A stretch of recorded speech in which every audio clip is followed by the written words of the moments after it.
I don't know. I feel like people are saying like, oh, Aaron's gonna die, he's gonna lose, the Alliance is gonna win, and all this dumb shit. And the way everybody talks about it, they make it sound like the Alliance are just gonna roll up in there and then just get an easy clap win. Fight's gonna be over in like one chapter. But in reality, we really don't know what Aaron's capable of. Capable of.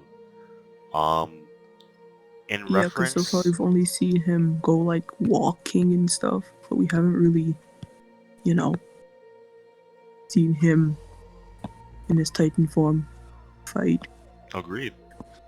And this is what's gonna be so hype about the final battle, which is, the founding Titan power has been hyped up for damn near the entire series as being this godlike power.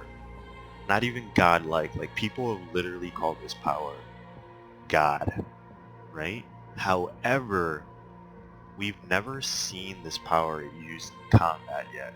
It's just been continually hyped for the entire time. Just seeing it walk, like simply walking, how Aaron's like been walking the past few chapters, was one of the hugest moments in the entire series.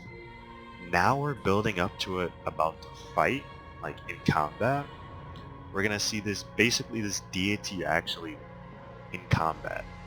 And what makes this so exciting, besides the hype, is the fact that we know next, like damn near nothing, like next to nothing about his like combat abilities. Like we already know what the Alliance can do, like Colossal Titan go boom, Dynamite go boom, Blimp, Eh, the bomb Beyblade go of Blimp. spin spin. Yeah, like shit like that.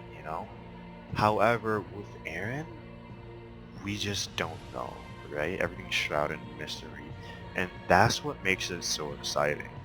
Um, and it really reminds me of Return to Shingashina, and even more so of like the female Titan arc, where there's this enemy shrouded in secrecy, right? Who can deploy all sorts of methods of fighting that honestly the other side might not have any idea how to deal with. They could be walking into a trap.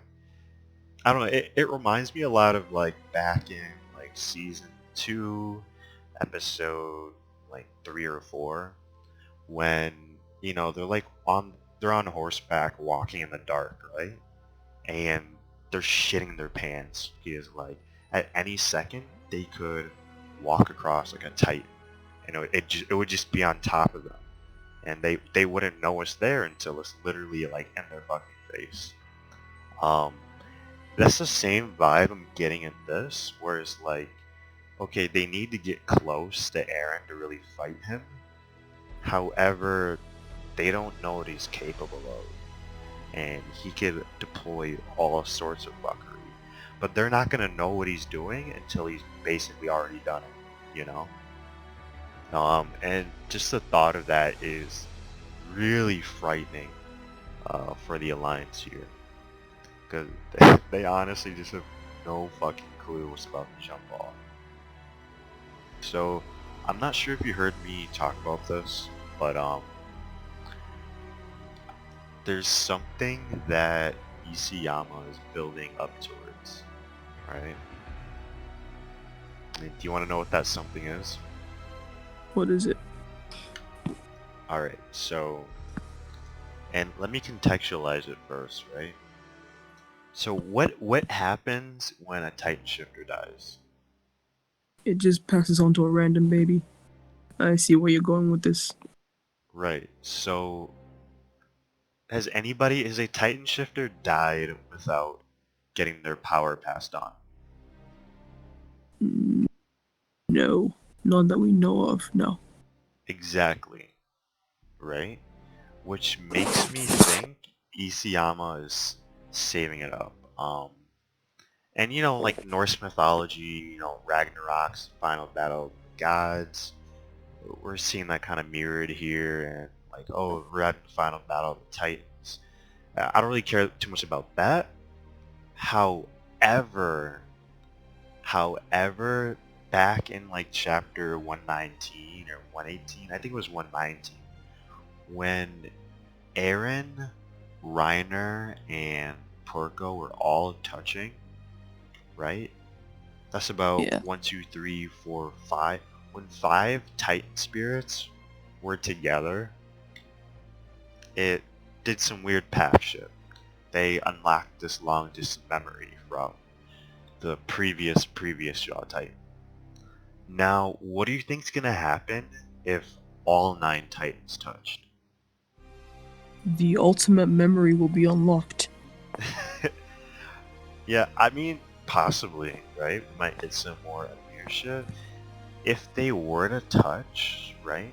And this is why I think Isayama has deliberately always made sure these powers have been passed on. Very deliberately and purposefully. I think that he is leading up to all of them, eventually coming into contact. And that would be very huge because it would be the first time in the entire history, not just the series, but the history of the series, the first time that they've touched, or at least came into contact with each other, since OG Amir Fritz was alive, right? They will unlock ultimate paths. They're probably gonna become Amir or some shit. Um, or she'll start talking again or some shit. But I actually don't know. That's what's also really exciting about that, because every time you have like a bunch of shifters coming into contact, weird shit happens. Um, but now the unprecedented idea of all 9 coming together, uh, I think I might be more excited for that than the actual fight. Authors deliberate about something, right? Yeah, I get what you mean. Definitely. So